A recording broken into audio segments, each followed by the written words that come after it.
All right, so hello. We are going to. I should change this angle. I'm going to be continuing on with this work here. Talked about it yesterday. Filling in a crack with epoxy.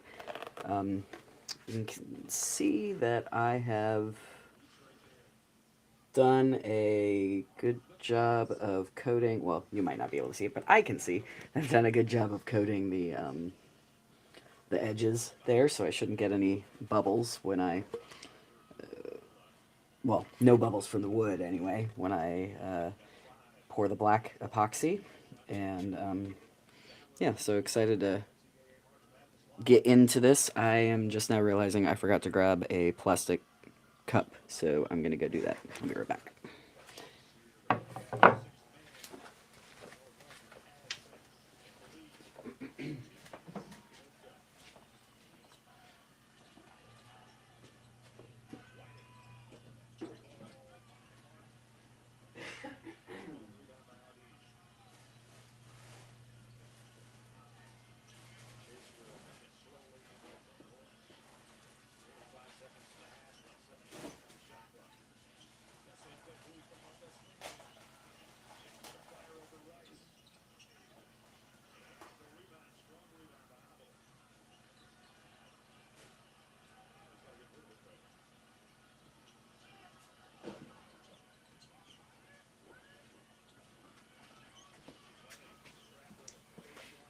This time I found an itty bitty cup.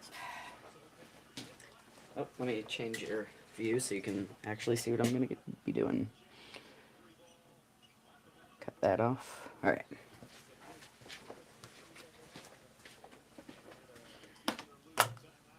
Gloves.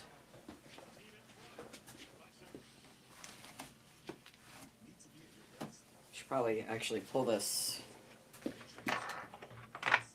piece I've been working on off the table here. I'll be working on that next after I fill in this gap here.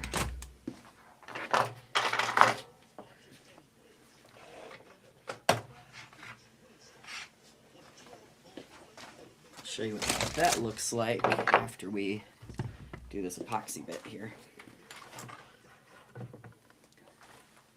Put you right there, sir.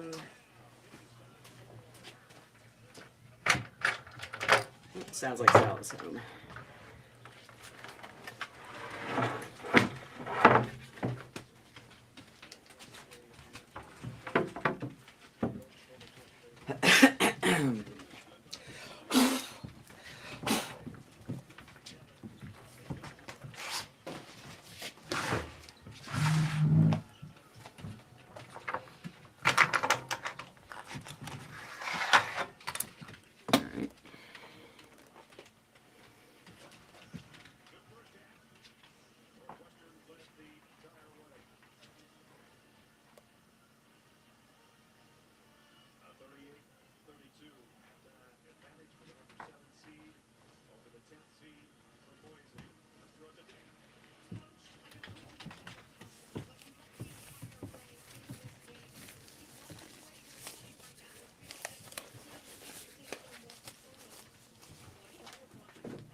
Right.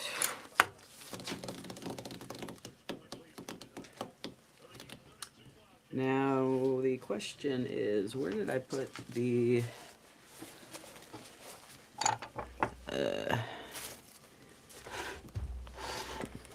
ink that I need? It very conveniently comes in a teeny tiny bottle, and I have misplaced that teeny tiny bottle. I'm not sure why. It's not like I have a lot of stuff out right now. I definitely have a lot of stuff out right now.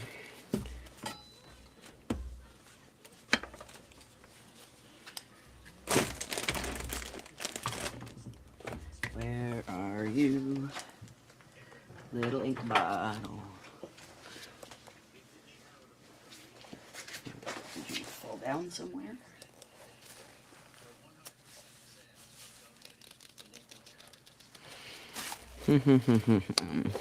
No, that's not it. It's my little honing solution. That will not work. Oh, right in front of me. Teeny tiny. Alright, so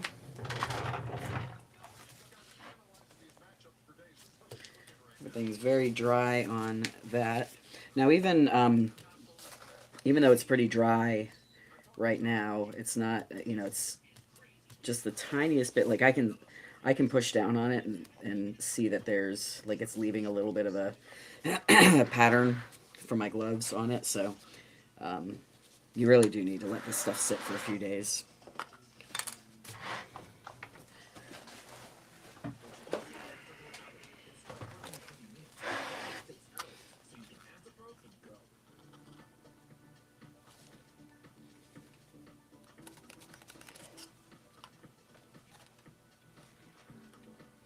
Think about how I want to do this, because I have to use such a small amount. I really should have a scale down here, and I don't. I should pick one up at some point.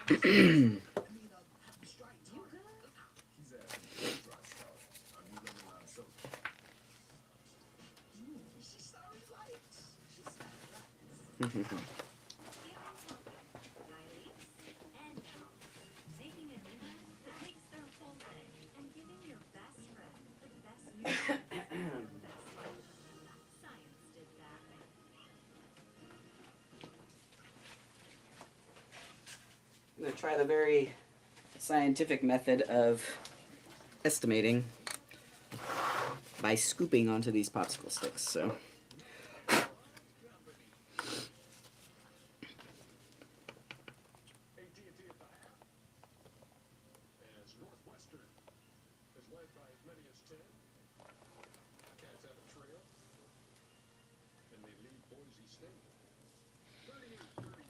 all right.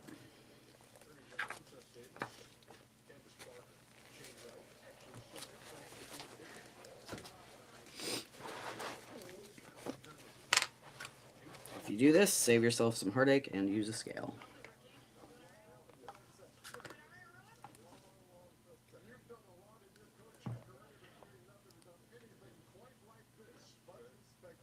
Let's take a look at that and see what we're dealing with.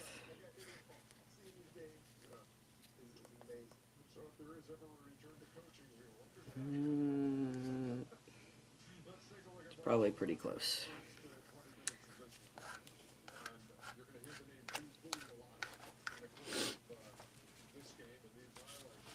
Alright, so whatever I did with my phone, need to set an alarm. Set alarm for 3 minutes.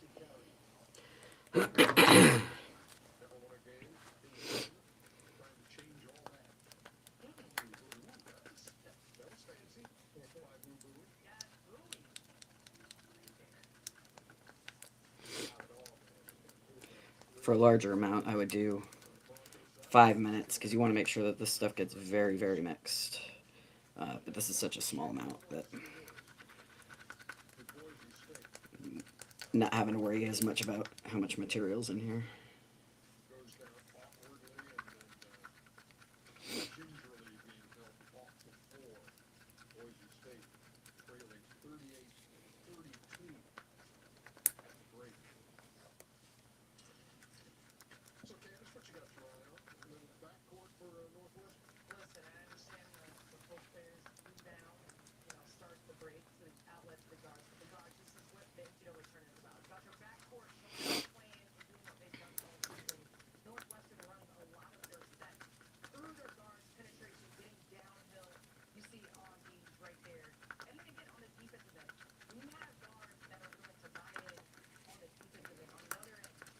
So for this step, I'm definitely going to be paying some attention to it as it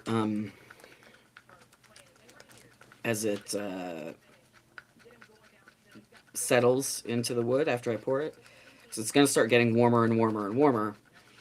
and any sort of air bubbles that, you know, have been trapped in the epoxy are going to start kind of coming to the surface. And usually what I like to do is use a little torch. I took the kitchen torch and eventually had to replace the kitchen torch for one that didn't have stuff all over it. But in any case, I am out of the fuel for that, so I'm gonna use. I'm looking around for it. I've got a heat gun. It's over on the shelf over there. That'll help force the bubbles up and clear the bubbles once they come to the surface. Have to be really careful not to overheat this stuff because you can end up doing some weird stuff to the surface of the epoxy if you apply too much heat. So that'll be a little bit of a trick for me because I haven't done this with a heat gun before. I've just done it with the torch, which is a little more direct. I guess I never started the timer, but this looks pretty good. Becomes much more fluid as you mix it. That'll give you a sense for... Aha! Just kidding, I did set the alarm. Good job, past Kieran. Alright, so... I really should have closed this. Alright, so what I have here is some epoxy resin ink. Essentially, this one's black. I'm going to shake it up. You can get all sorts of different things to put into the epoxy. I don't think I've used this one before, so I need to trim the tip off.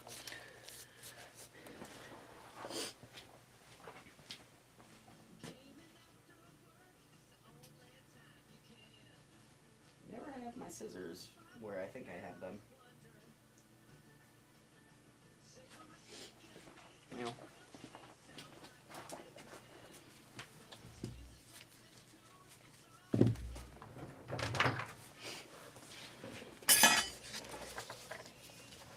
A little knife here that I'll use. There we go. I don't think I'm going to need all that much in there. Oops. I'll just do one drop and see what that looks like.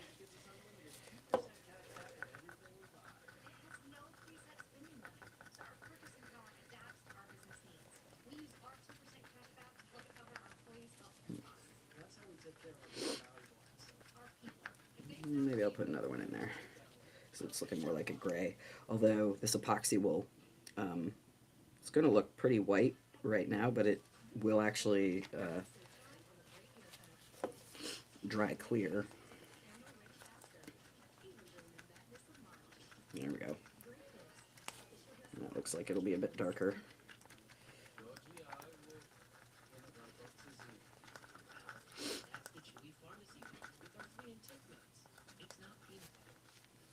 Do one more.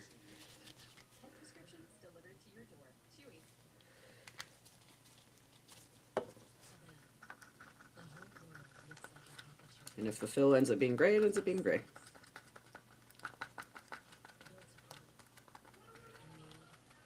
Here we go. Okay, so I don't know if I can show you this. This is what it's looking like. It's pretty fluid and a pretty good color gray.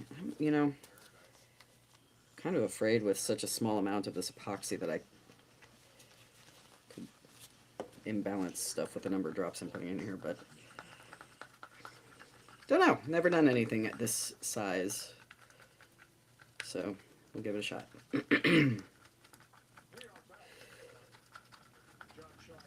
The stuff I've poured before is much, much bigger, so this is a new kind of exercise for me.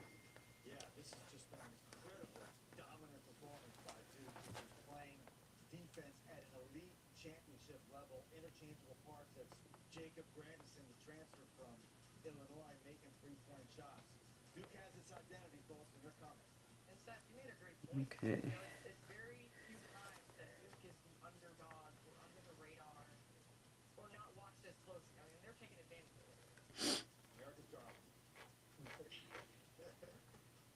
Get on in there.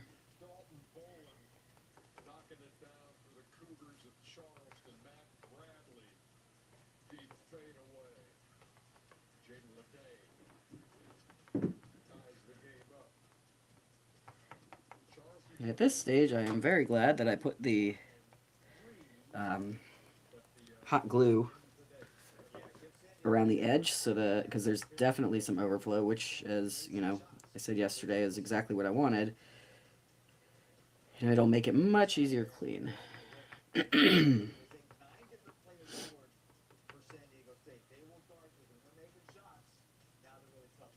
Okay. Something that I will sometimes do to try to knock bubbles up is use a mallet. Let me go get my rubber mallet.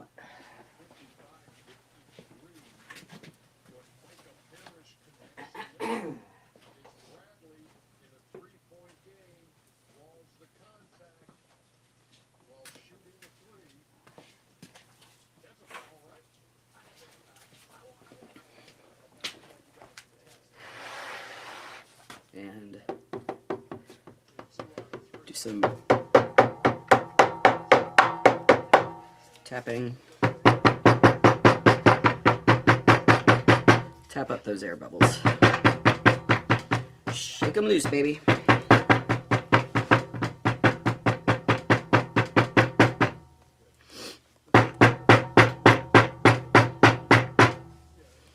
Alright.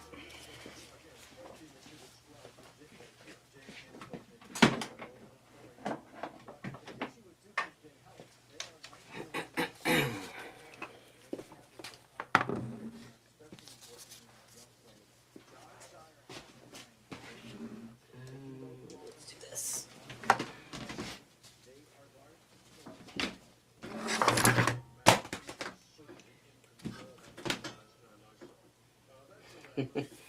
Wasn't much to be done about that. Fortunately, it landed on a little mat that I have here.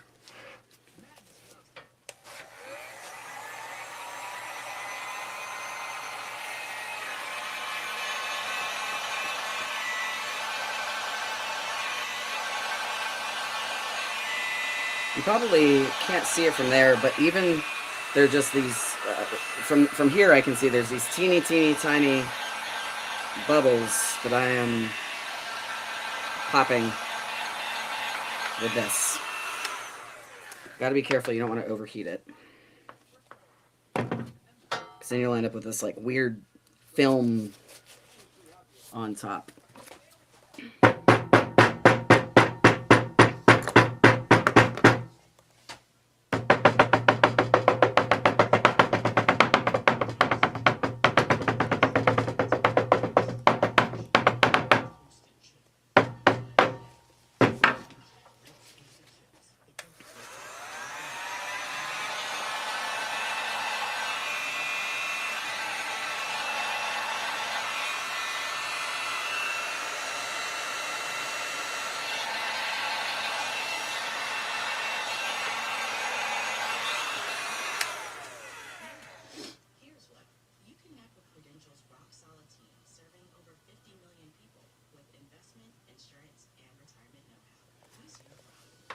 Okay, I'm gonna give that a moment.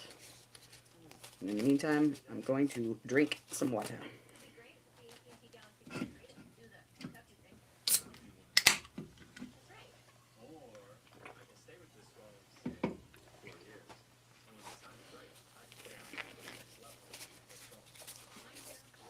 So over the next, not really sure for how long with something this small, but if I'm pouring a table over the next number of hours, the epoxy will get warmer and warmer and warmer, and you actually need to monitor the temperature of it just to make sure it doesn't cause you a safety issue.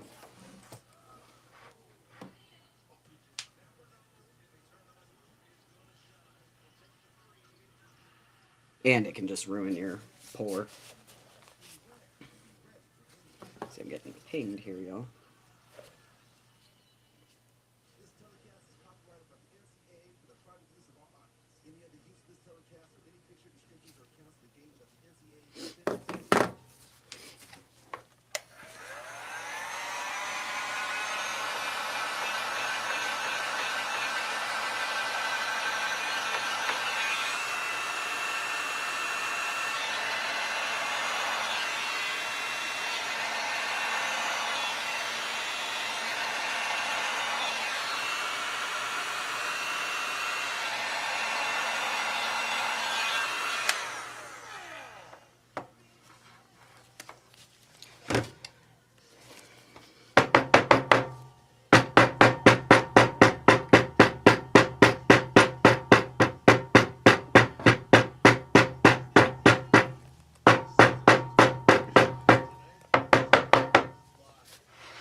Okay, so what I'm going to do is I am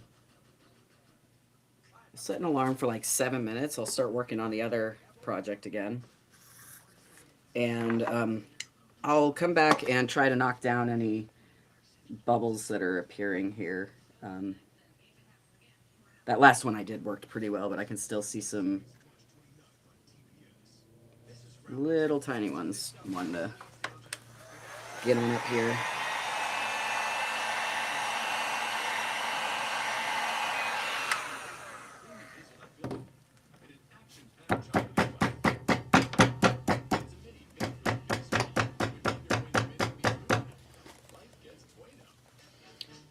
Take a picture of that.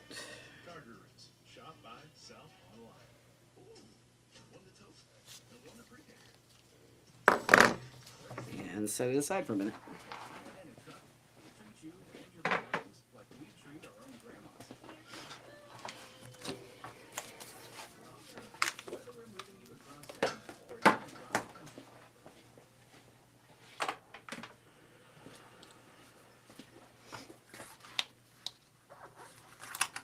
Whoops. All right.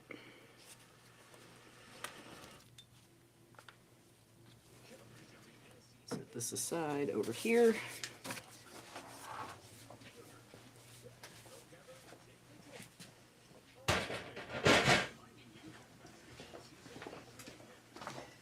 And let's go ahead and bring back that big slab. Actually, before I do that, let me show you where we're at with it.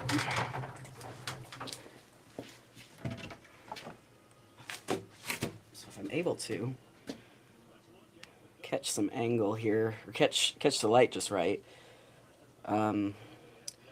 we've dug out most of, well, not most, I think we're pretty good on all of the real deep cut stuff here. And here, and here, and here. And now I'm just I'm cleaning up some of the edges, making sure that the different wisps of the clouds have enough depth. You can see a spot here that I want to kind of cut into just a little bit, and also clean up some round out some edges that are a little sharp. But yeah, this is the progress here. And then what I plan to do with this one, if you haven't heard me say it before, is in the kind of like the lake looking areas, the bigger areas I've hogged out here, we're gonna do some epoxy layering so that ideally it'll look like these clouds are in the universe. So before I do that, I'm probably going to need to experiment just a little bit with making sure I know I can come up with a predictable way of doing that, but yeah, that's the idea.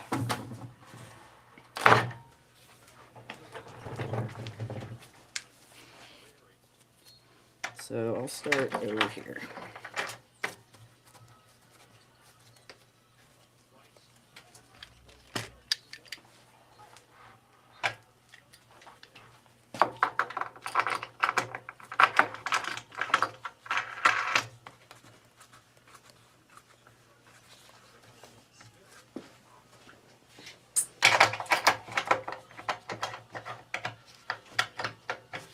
Whoops.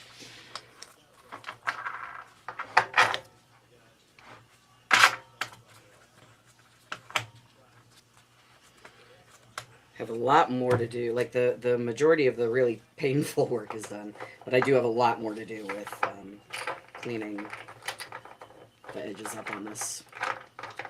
I don't mind it. It's pretty zen work.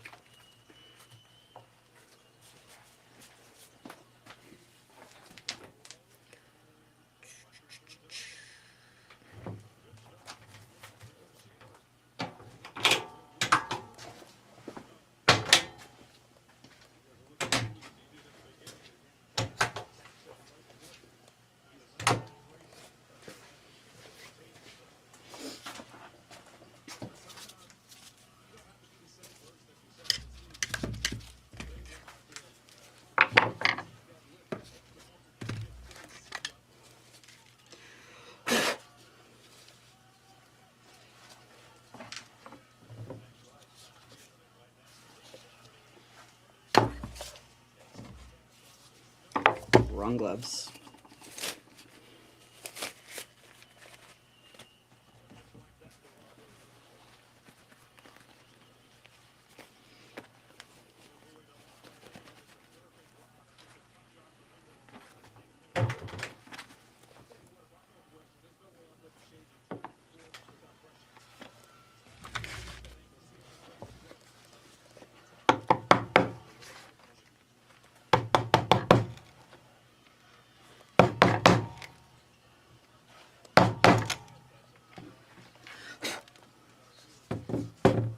Okay.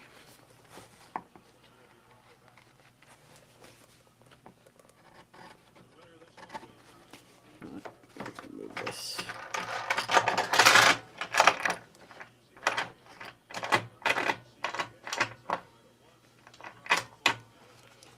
These T-track tables are just, can't say enough about how convenient it is to have clamps that you can slide in and out like this.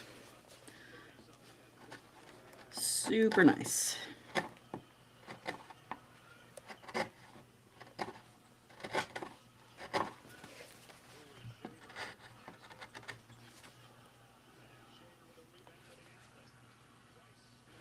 Seeing that I probably need to sharpen this knife, or this blade rather. Chisel, jeez. Spit it out.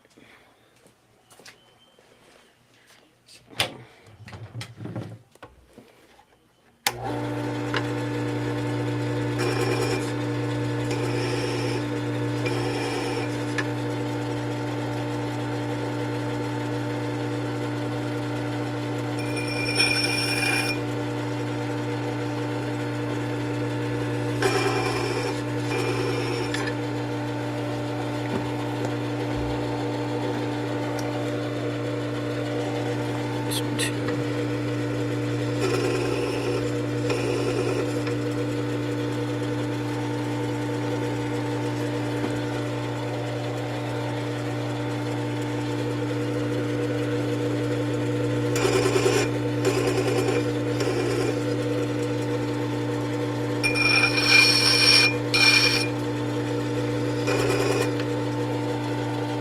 Alright. Should be in a little better shape now.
I won't be doing too much more actual pounding on here, but I need to clean that one spot out. Apologies if that is loud for y'all.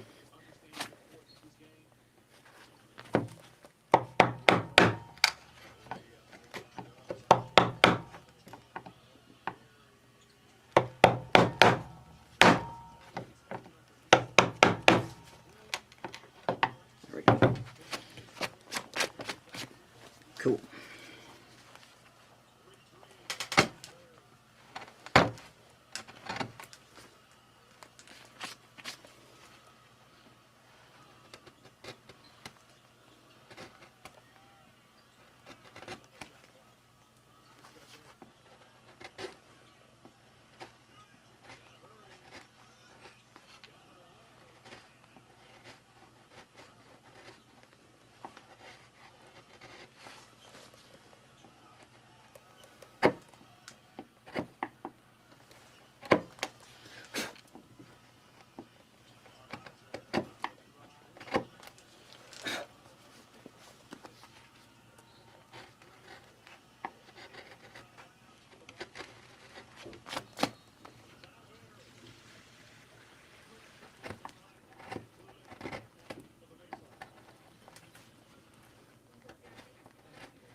Set timer for 7 minutes.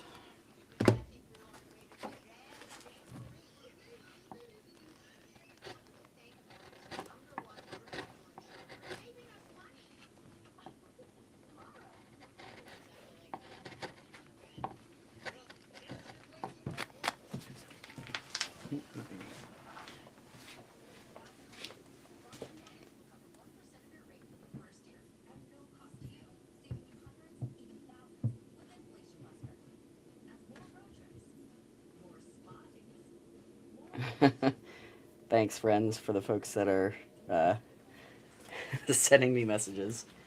I'm seeing them now. It's not really a good way for me to see them as I'm doing this, but I appreciate it. I will not be using my teeth, Jen. Gotta last me the next 80 years.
Got to be real gentle around these little spots because this wood likes to chip out a whole heck of a lot.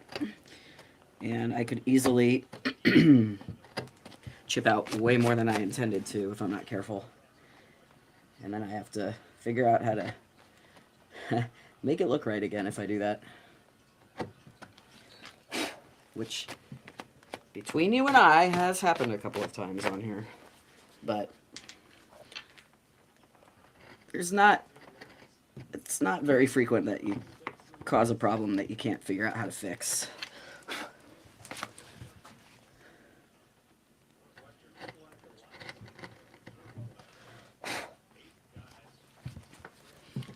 There's probably a life lesson in there.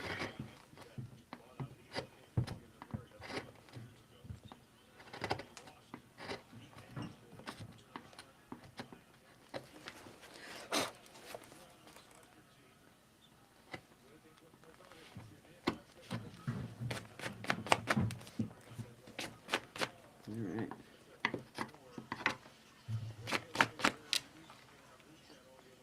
Spot's looking pretty good.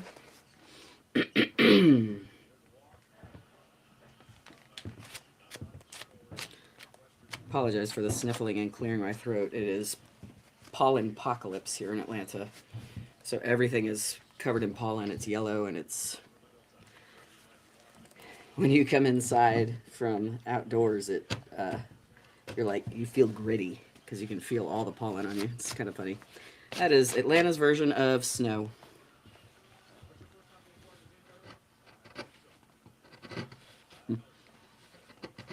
Don't ask us what we do when it snows.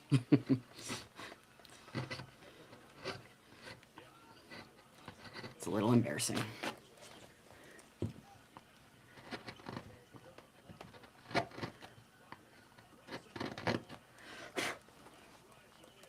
I'll move this table just a little bit so that I can get a better angle.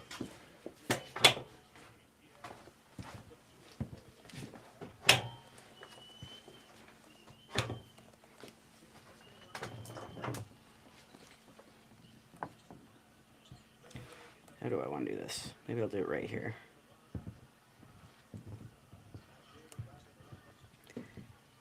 Kath, good to see you.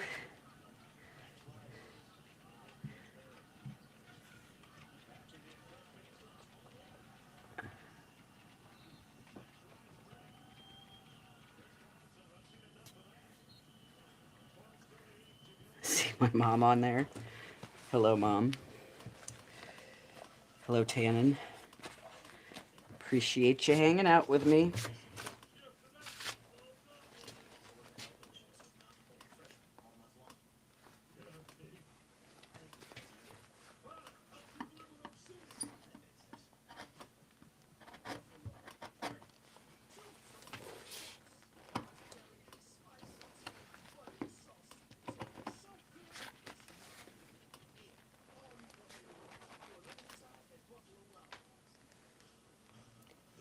Oh no. Okay, that's fine.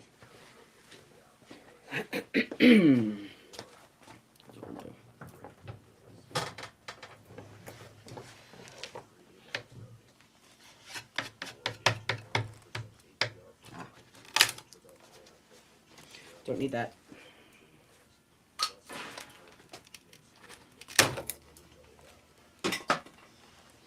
All that bark's gonna have to come off. You don't want it flaking off as it's just kind of hanging on your wall.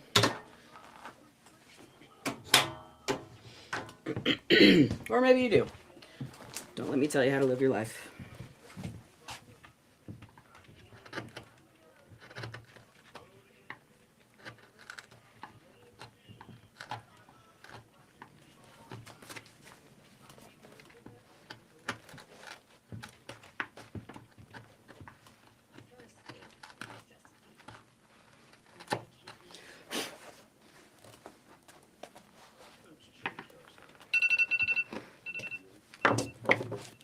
Repeat. It's a reminder to do this.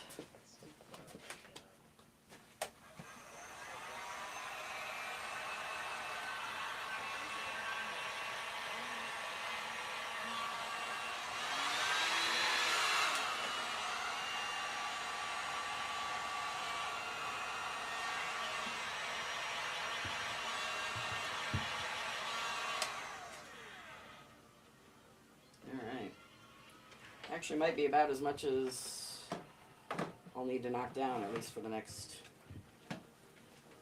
30 minutes or so.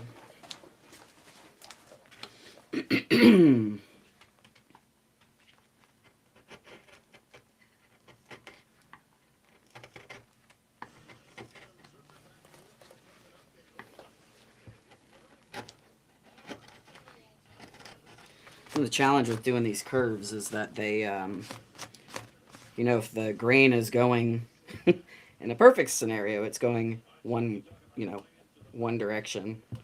But the curve, you're changing your angle as you're going around the grain. It can be a little tricky to carve it out on wood like this that is wanting to just kind of chip apart. So you just got to be kind of careful.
and see what y'all are saying.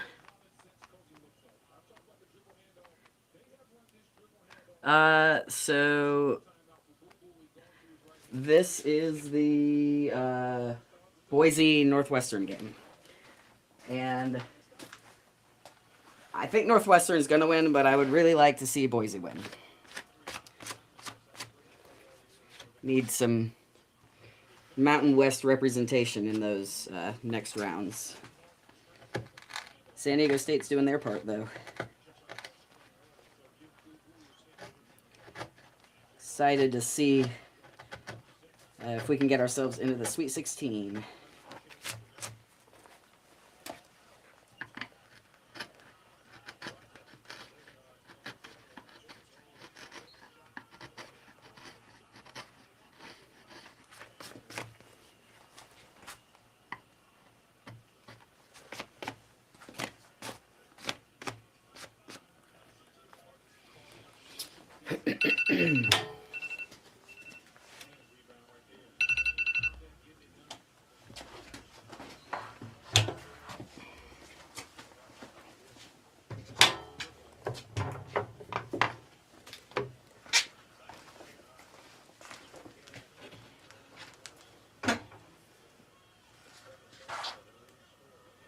See if I can keep giving y'all an angle that you can see something with.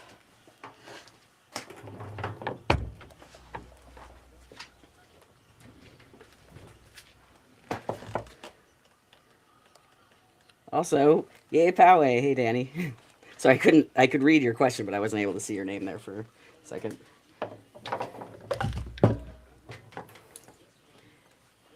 San Diego representing. Let's see, all right. I'm gonna work on this up here, so. That bottom section is looking, this corner here is looking pretty okay. I may need to do a little bit of cleanup on the tail here. In fact, I might do that in just a moment, but otherwise, pretty close to that part being done. I do need to clean up the edges, excuse me, here. You can still see some of the permanent marker where I drew some outlines and stuff. But if I was feeling real bold, I could just knock that down with a sander. We'll see.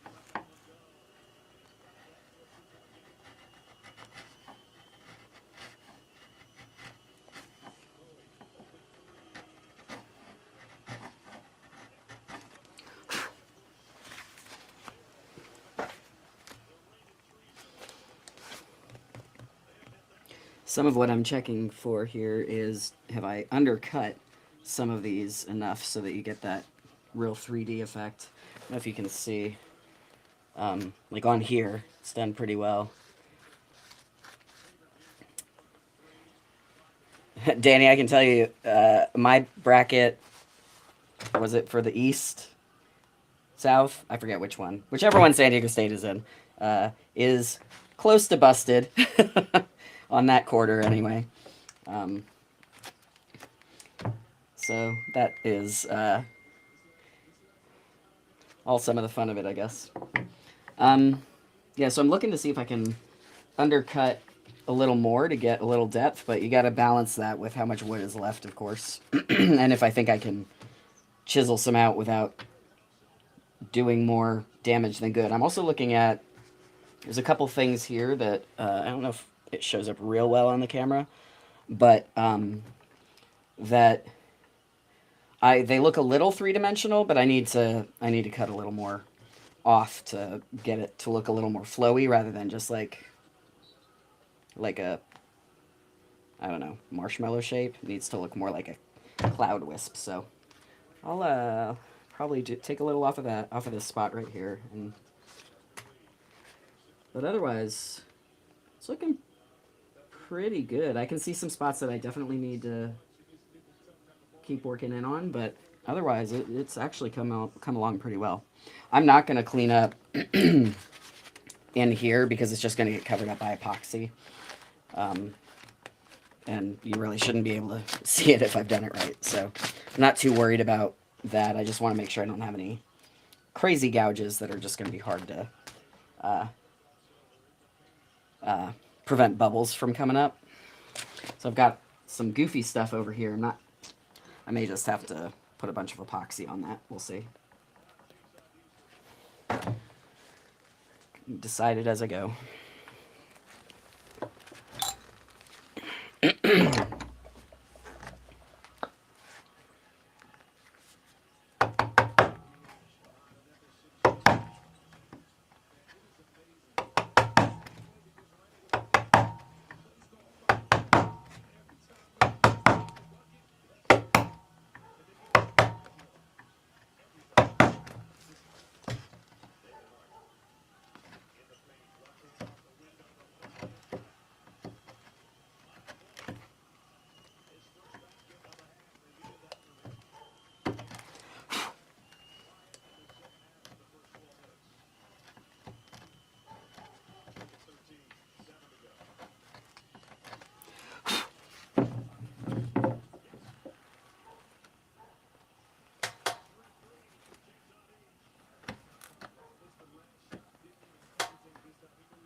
It's a tricky little spot that I'm working on here. I don't want to take too much off, but it definitely wants to come off.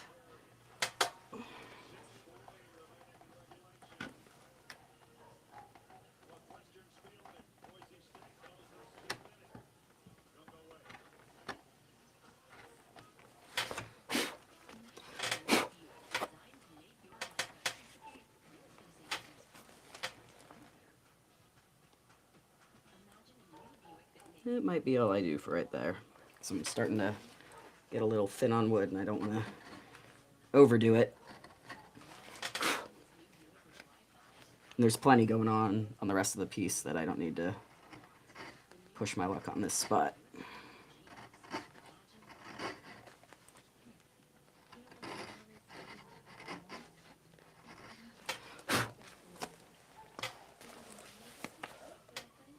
Yeah, Danny, Arizona was what got me to. I definitely had Arizona going much further than they did.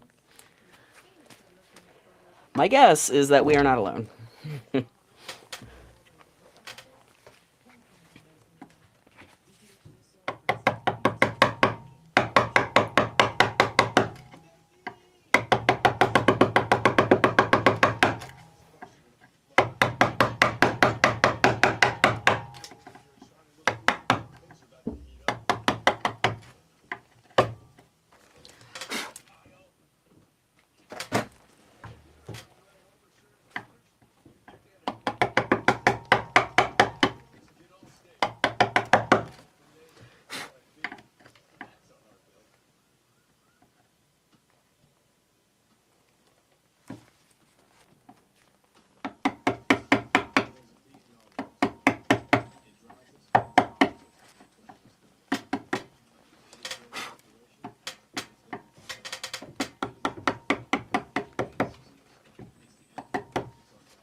Yeah, thanks for that feedback. Danny's just saying that you can really see the dimensionality on video. I appreciate hearing that.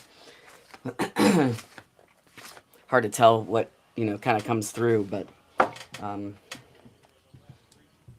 yeah, I'm pretty pleased with how it's coming. I've never done one of these before, so this is it's definitely been a learning experience.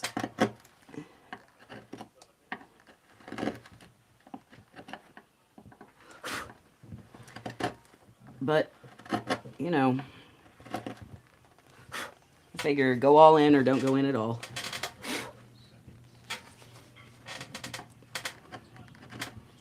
Don't know if I can do it until I try it, so.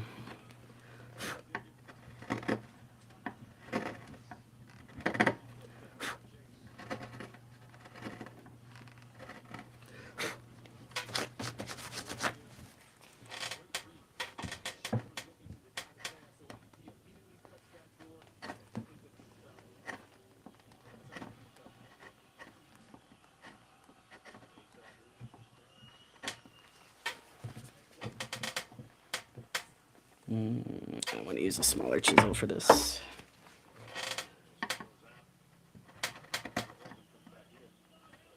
Can you still see if I'm, yeah.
Trying to cut under just a little bit here, but there's just, I don't have to do a ton. It's just kind of a little detail on this spot. But I think it's going to add just enough. Oh, I can hear Sal coming down.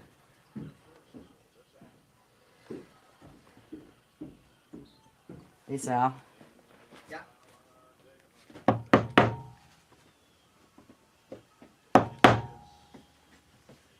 Figured you might be filming. Yep. Can't get my sneak up on you. I did not have headphones on, so I could hear you this time. Thanks. Okay, good. Yeah. Brought you a drink. Oh, thank you. Yeah. Y'all get yourself a partner that brings unsolicited treats. Thanks, honey. Yeah. It's coming along. Yeah, it really is. I'm heating up that pastrami. Ooh. Yeah. Sal made some homemade pastrami on the grill, smoked it, and now we've got some leftover. Yeah, I actually smoked it with some of your wood chips. That's right. Yeah, when I was taking a bunch out, I would save them in a bowl that's now on the ground. Walnut does have. I was reading about it, and you can definitely taste it and smell it in the pastrami. It's got a really unique sort of flavor to it. It's stronger than other woods, but it's good with all the spices and the beef. I really like. Yeah. Whatever you did to it was magical. We made pastrami. Well, Sal had a Reuben. I don't do Reubens, but pastrami sandwiches, just like you can get at, and I would argue better than what you can get at Permani's. Oh, you know what they were missing? It was French fries. You know, that's why I had gotten those potatoes, and Oh, funny. that's why we We'll baked do it them next instead. time. Yeah.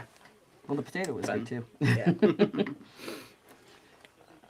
Yeah, Permani Brothers. They do. They're known from Pittsburgh.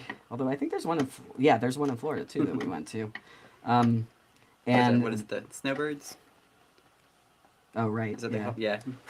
So they make the most incredible sandwich you've ever had. I don't know where I'm making this sandwich sign. Like I don't know. Like I know where The you're universal sandwich sign. Yeah, I'm looking. I'm like I was gonna tell your audience about the sandwich, but I don't know where the audience is.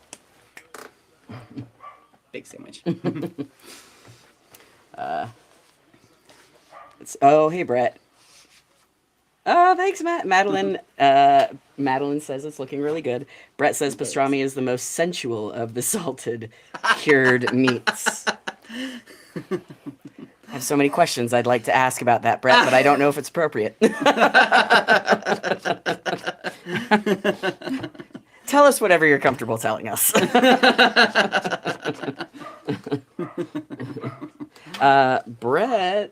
This is Brett's hat. Actually, Brett is a good, very, very, very good old friend of mine who has a ranch up in Northern California. If you're looking for, Brett, I'm going to get the word of this wrong, but if you're looking for sheep fur, wool, he's got it for you. I have a ball of it. I don't know what to do with it, so it sits on the shelf in a place of prominence because I know that it came from Brett's ranch. Bar This is MR. Bar MR for McNabb Ranch. Well, I don't know if they can hear the doggy barking, but I'm gonna get up there and so they don't alert the whole neighborhood. All right, thank you. Mhm. Appreciate you. Yep. When they're running around up there, it sounds like they're moving furniture. Those tiny little beasts.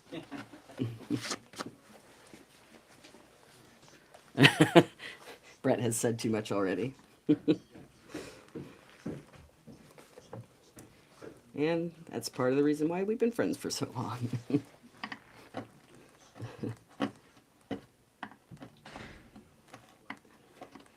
Too funny.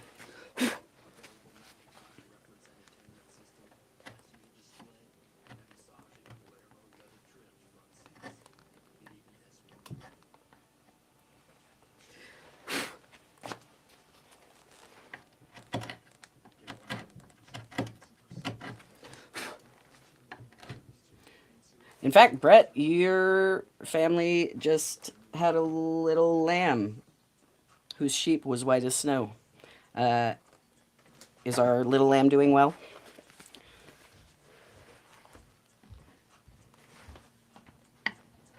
We were hanging out last night. Some friends of ours hang out every Wednesday, as I mentioned the other day.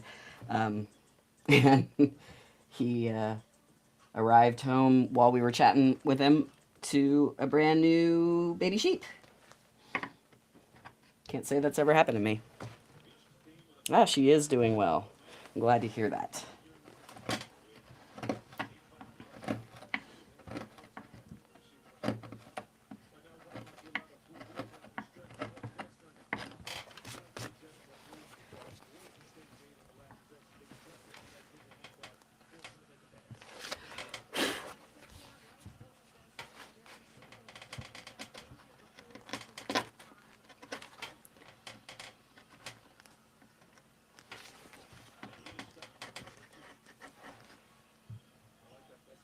It's looking not overly promising for Boise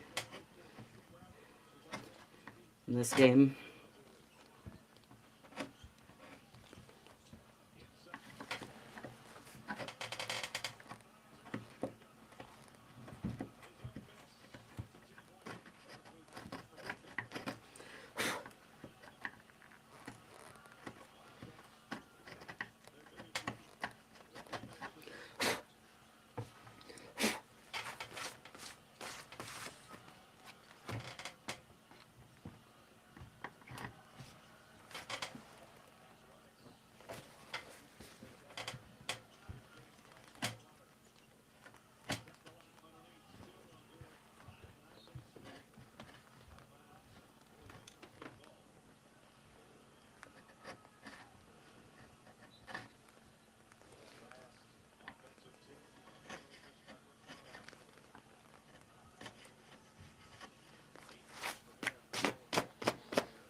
I have to do a little undercutting here from the other side, I think. This spot's looking pretty good. So is this. Something I do need to figure out how I want to approach is because so much of this wood is chippy. It's really hard to get rid of some of the cut marks. I'll keep working on them. If I can get most of them out without having to sand, I'd rather do that. I'd rather not sand. Because I like the idea of there being some visible, you know, hand handmade marks there. But there's some spots up here that are real rough looking, just because this was a tough part of the wood to work through. Up here also, that side of the board was much easier. Yeah, that's okay. I just got to figure out what I want to do with it, though.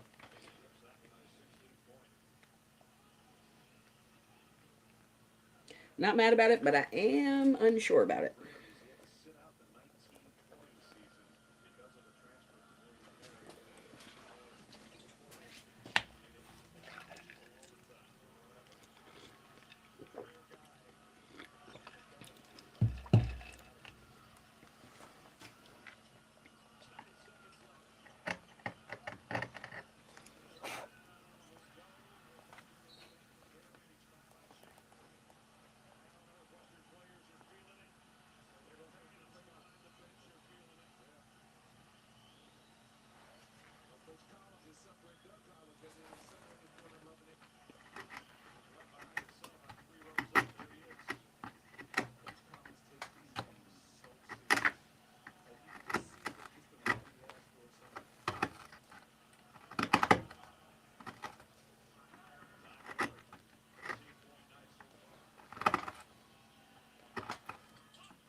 messy.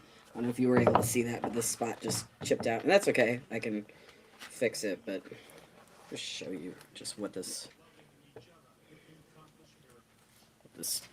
wood kind of looks like. It doesn't curl off real easily in most spots. Can I show that to you? Not sure if you can see it. But it likes to kind of splinter off. So I got to be real careful about all of that. Especially in this spot right here. I can feel it's just like it's a little less even wood. When the tree grew, it definitely created more, I believe the technical term is squiggly spots in the wood. And so that stuff is a bit more challenging to carve.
I'm going to run the vacuum just for a second so I can see stuff.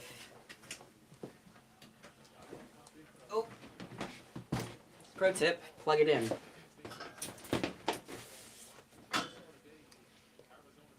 Follow me for more tips.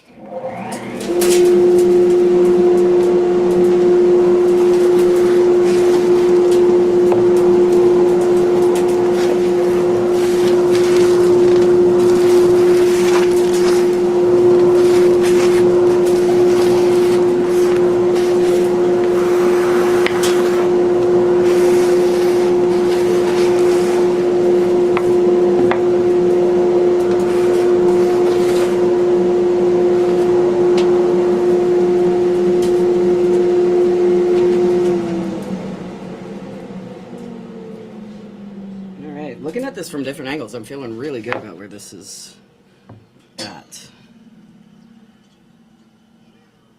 Coming along.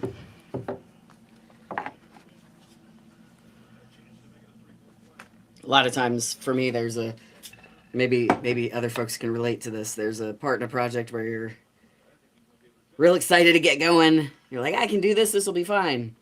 And then you start doing some work, and you're like, oh no, I've messed this up. I've ruined it. I will never recover it.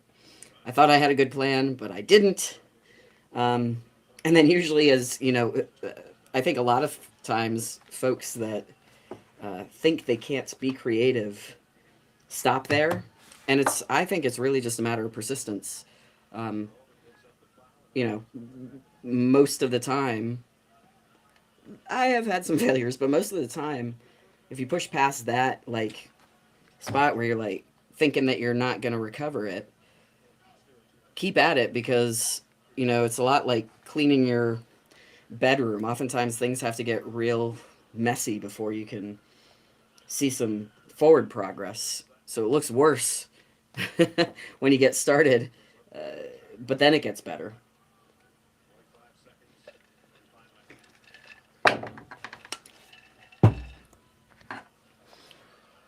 Doing stuff like this really is oftentimes an exercise in patience, for sure.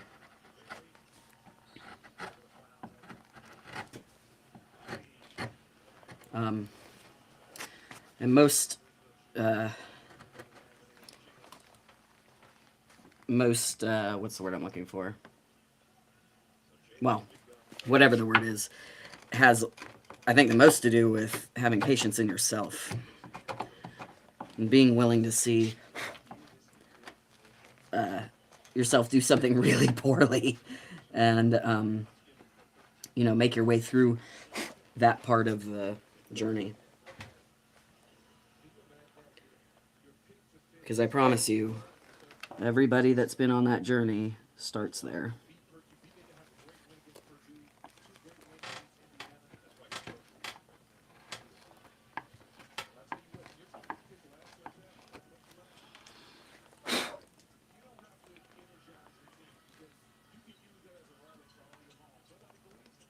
Okay.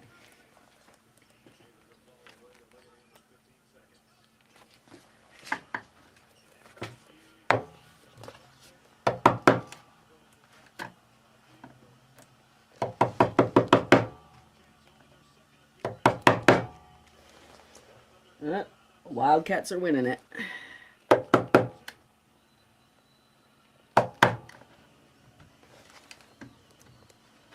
Well, all right, Big Ten. I'll take that.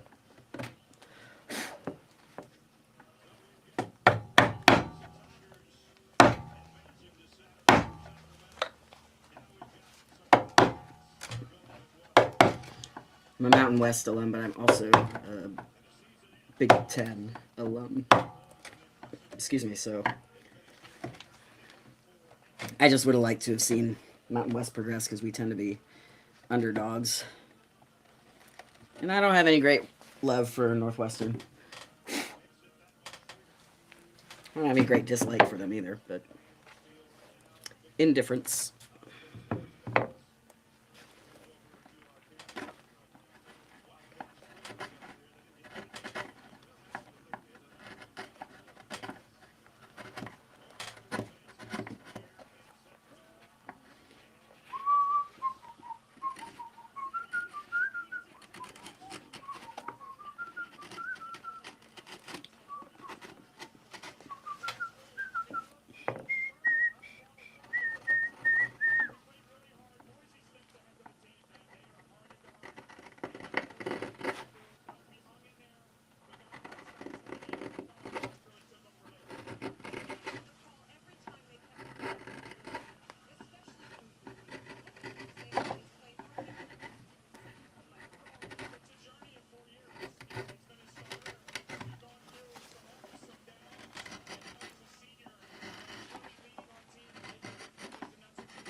Hard to say what Zika's barking at. Not sure if y'all can hear her.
Piece of wood stabbing me. Like the princess and the pea.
Definitely getting some shape in here, which is awesome.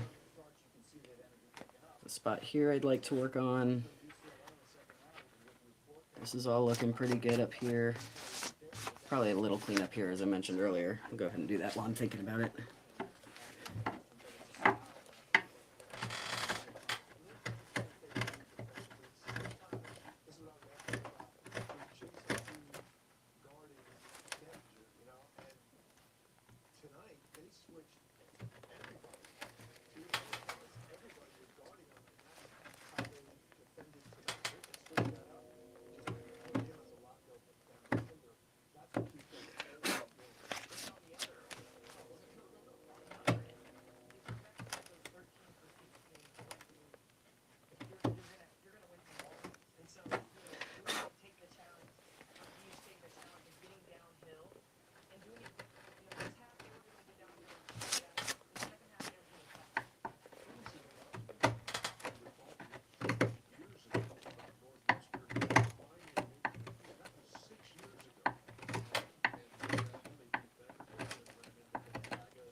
That looks good.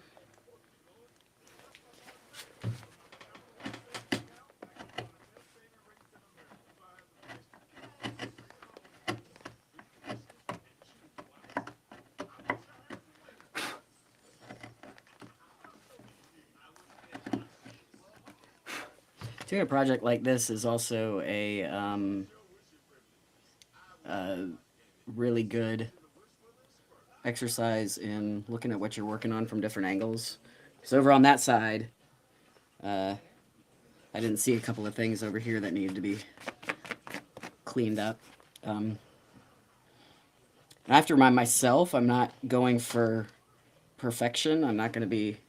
I mean, I'm going for really good if I can, but it's wood, and so there are going to be imperfections, and if I get too obsessed over the wood imperfection, then I can chip away too much wood, and then I lose the effect of what I'm trying to do. So, anyway, looking at things from different angles gives you a totally different vantage point. It can look like a totally different piece.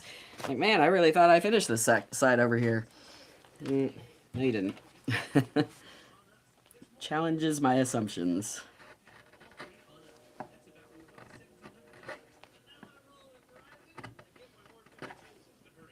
Welcome to Philosophy Through Woodworking. I am your host, Kieran.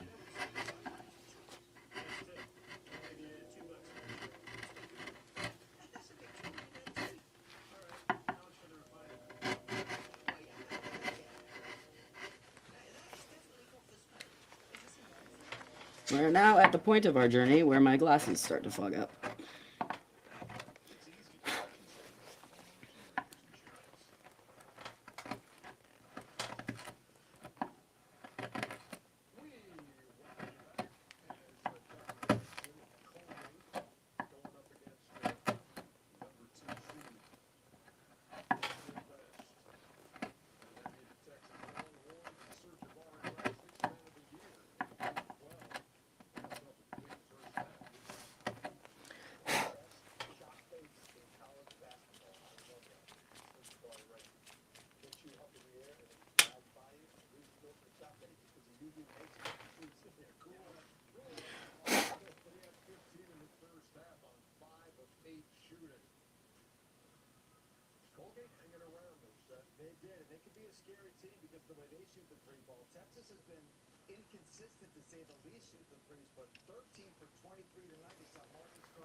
I should probably use that heat gun real quick.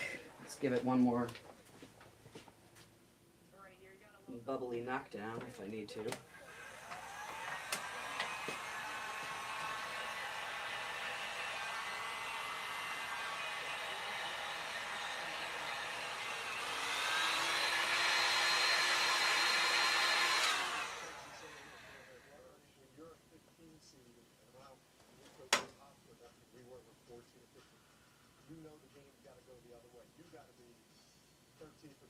Looks good.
Had a moment where I couldn't remember if I worked on that or not.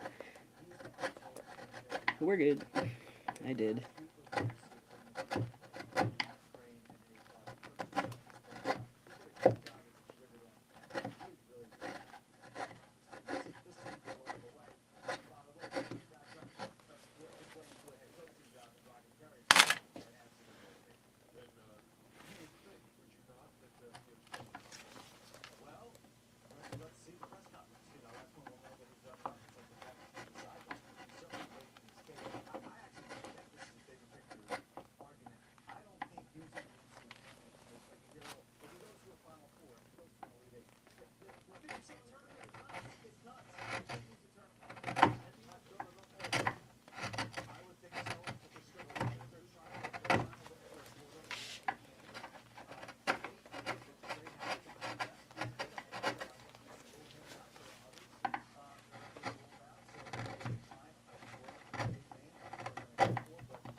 That song's stuck in my head.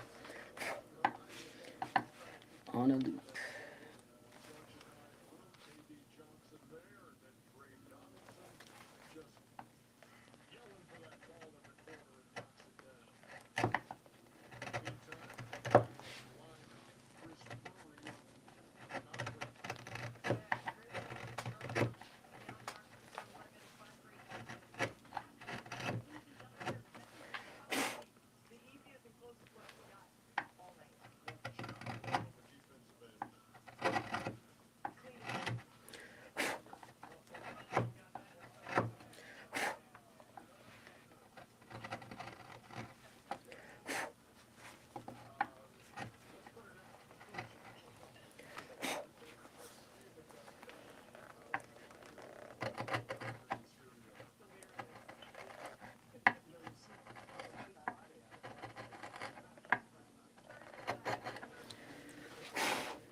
Trying to see if I can ease out some of the gouge marks here. It's a little, again, like a little bit of a splintery spot here. So it's a little tricky.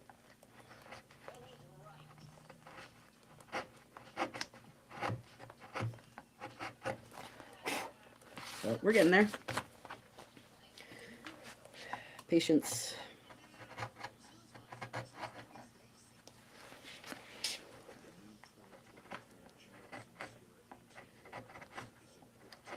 Sometimes you just have to go in with the mindset of, yeah, this is the work. If you want to accomplish something, then there will be a process involved, and that process is going to take some time. Kind of helps keep your head in the game and not getting impatient with the process, at least for me.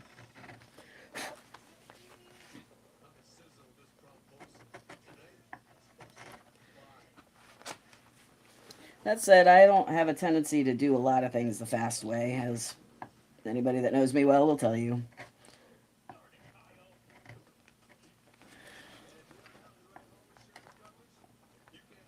Take a lot of circuitous routes to things.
Scenes unfolding in San Francisco. It is the first prime to raise eyes on this city in over 2,000 years. This was live from PS5. Allegra delivers 8 allergy symptoms, including congestion. Get it at the pharmacy counter. Wow. What's all this? Why was too expensive, so I brought it here. You know, with Priceline, you can actually take that trip for less.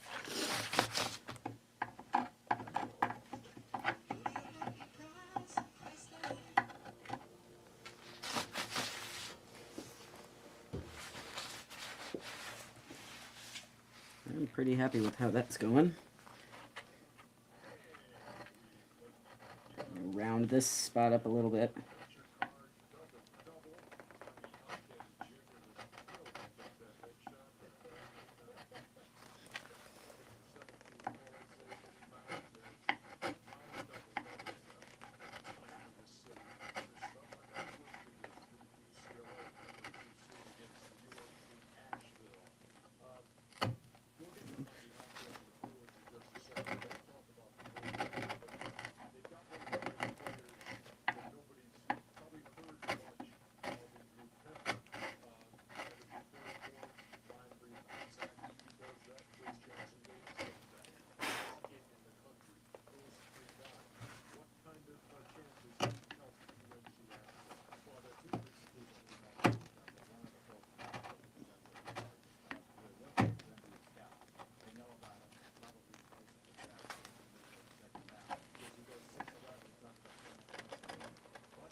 starting to get really hungry, so this might be all I do for the evening. Feel pretty good. I got this area more or less done. I mean, obviously, I still need to do the edge. This looks good. I've cleaned up this through here, which looks good. Got one spot in here I'm sure I'll take a hack at again, maybe probably tomorrow. Yeah, and the further I go this way, the I've got a little more work to do, but really I can't be mad about it. It's looking good.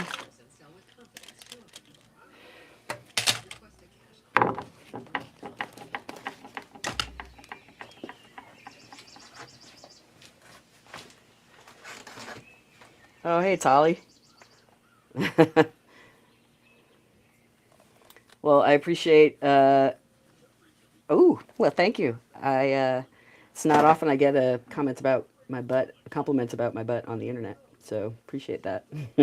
um, hey, so I am headed off. I have to get some food. It has been so fun hanging out with y'all. I love not being in here by myself. Good to see you. Feel free to jump in anytime. I am on here quite a bit. So, love y'all and hope you have a great evening, fam. Peace.